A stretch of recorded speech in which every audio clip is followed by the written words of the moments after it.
গতকাল রাতে আমরা ব্রন ব্রেকারের একটি ভয়ানক আক্রমণ দেখতে পাই। সে তার প্রতিপক্ষকে এমনভাবে মারধর শুরু করে এবং তাকে শেষ পর্যন্ত অ্যাম্বুলেন্সে করে হাসপাতালে নিয়ে যেতে হয়। কিছুক্ষণ পর ব্যাকস্টেজে আমরা দেখতে পাই ব্রন ব্রেকার রিকোশেটের উপর একটি স্পিয়ার মেরে দেয় এবং রিকোশেট ভয়াবহ আক্রমণের শিকার হয়। ব্রন ব্রেকারের এত রাগান্বিত হওয়ার কারণ হলো তাকে king and queen of the ring এর টুর্নামেন্টে অন্তর্ভুক্ত করা হয় নাই এবং সে ডব্লিউডব্লিউ তে আসার পর থেকেও তাকে ভালো কোনো ম্যাচে রাখা হয়নি।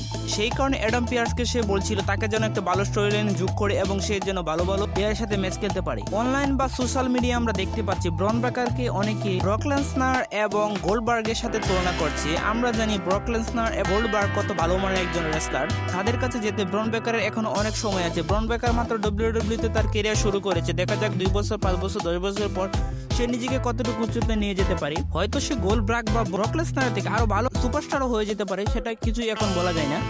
তবে আশা করবো সে ভালো ভালো ম্যাচ আমাদেরকে উপহার দিবে এবং সে আস্তে আস্তে সামনে ভালো ভালো প্লেয়ারের সাথে ম্যাচ খেলতে শুরু করবে। এবং চ্যাট গেবল যা শুরু করেছে, ওটিসকে পরপর কিছু ম্যাচে আমরা দেখতে পাচ্ছি ওটিসের উপর মারছে বা ওটিসকে আক্রমণ করছে চ্যাট গেবল। ওটিস কি চ্যাট গেবলের উপর টার্ন করে যাবে নাকি চ্যাট গেবলই ওটিসের উপর টার্ন করে যাবে? King and queen of the ring এ সৌদি আরব অনুষ্ঠিত হবে, সেইখানে কি ওটিস তাদের সঙ্গে যাবে নাকি ফ্রিদ বাদারকে নিয়ে যাবে চ্যাট গেবল?